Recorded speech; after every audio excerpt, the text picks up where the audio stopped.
Mari membiasakan diri mengucapkan maaf dan mengucapkan terima kasih. Saya belajar bagaimana mengungkapkan perasaan saya, terutama ketika seseorang berjasa melakukan sesuatu kepada saya, atau ketika saya melakukan kesalahan kepada orang lain. Selama ini kita tidak diajarkan untuk seketika meminta maaf atau mengucapkan terima kasih, atau mengucapkan selamat ketika seseorang telah mencapai pencapaian tertentu. Namun, di perantauan, di Australia maupun di Selandia Baru seperti sekarang, saya belajar bagaimana mengatakan terima kasih. Tentu terima kasih yang tulus. Syahdan, suatu ketika saya sedang bekerja di tengah ladang. Saya bekerja pada suatu perusahaan perkebunan kopi di Australia. Bos saya waktu itu menawarkan sesuatu kepada saya. Namun kala itu saya sedang sibuk. Sambil lalu saya bilang, no bos. Kemudian sang bos berlalu, akan tetapi ternyata ada seorang kawan bule memperhatikan saya. Kemudian dia datang dan menegur saya. Kamu tidak bisa mengatakan itu saja. Kamu sebaiknya mengatakan terima kasih juga. Jadi kalimat yang harusnya saya ucapkan adalah no boss, thank you. Saya jadi tersentil meskipun mengungkapkan terima kasih dan maaf itu sudah lama saya tanamkan pada diri saya. Namun kala itu dengan alasan saya masih sibuk, saya tidak mengatakannya. Dan saya menyesali hal tersebut. Seiring berjalannya waktu, saya memperhatikan betul orang Selandia Baru dan Australia ketika saya di sana dulu. Mudah sekali mengungkapkan perasaan mereka kepada orang lain. Mereka mudah mengatakan I love you, mereka mudah mengatakan congratulations, mereka mudah mengatakan also sorry to hear that, maafkan aku, saya ikut prihatin, saya bangga atas pencapaian kamu. Itu mudah sekali.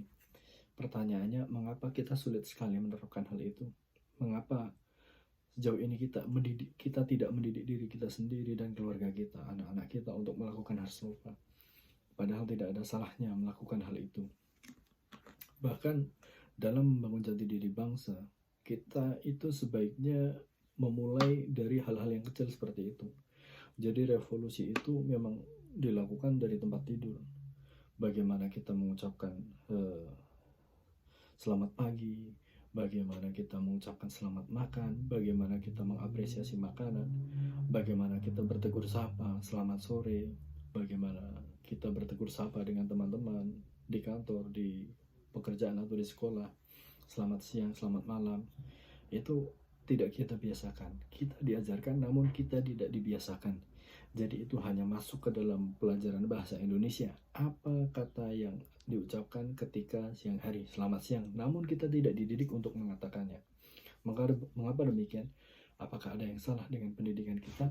Apakah ada yang salah dalam pembangunan jati diri kita? Jawabannya ada di kita sendiri. Jadi saya pribadi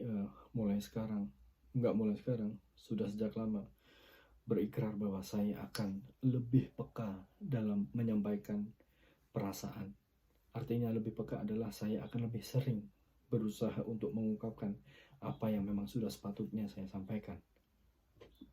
Jadi apresiasi, perasaan empati, perasaan simpati itu adalah hal yang penting dalam keseharian kita, terutama dalam kehidupan bermasyarakat.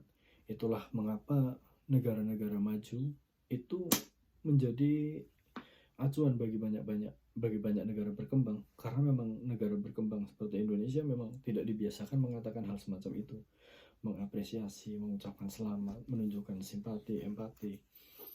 Ke depan saya harap bangsa Indonesia lebih aware, lebih peduli dengan hal yang tampaknya remeh semacam ini. Bagaimana kita meminta maaf saat kita menyenggol seseorang di jalan, bagaimana kita berterima kasih saat seseorang itu memberikan bantuannya kepada kita.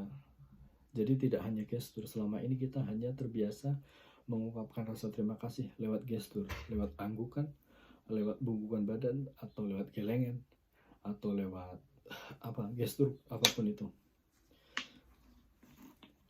Taraf sampai mengatakan terima kasih, meminta maaf, mengucapkan selamat itu memang belum menjadi keseharian bagi kita. Kita akui saja. Jadi di sekolah memang kita hanya dididik untuk mengetahui apa kata yang tepat untuk situasi ini tanpa dididik untuk melakukannya, mempraktekannya. Apakah teman-teman setuju dengan pendapat saya? Silakan masukkan komentar Anda di kolom komentar. Jika memang ingin ada yang disanggah, silakan, saya terbuka. Semoga video ini bisa bermanfaat bagi kita semua. Semoga ke depan bangsa Indonesia itu tidak hanya maju secara industri, secara teknologi, namun juga maju secara kepribadian, maju secara jati diri. Kita yang selama ini mengagung-agungkan kita itu bangsa timur, bangsa luhur, bangsa besar, namun yang tampak di depan mata adalah kita tidak dibiasakan untuk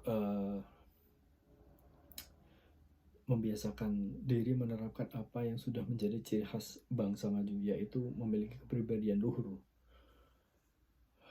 Terima kasih atas perhatian teman-teman dalam video ini. Video pendek namun memang sangat ingin saya ungkapkan. Sudah lama.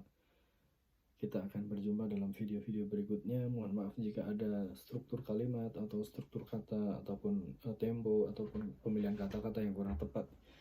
Akan saya perbaiki, akan saya tingkatkan. Demikian juga dalam kualitas videonya, insya Allah akan saya tingkatkan di video-video saya berikutnya. Saya Abu Ano, warga Indonesia di Selandia Baru. Terima kasih. Assalamualaikum warahmatullahi wabarakatuh.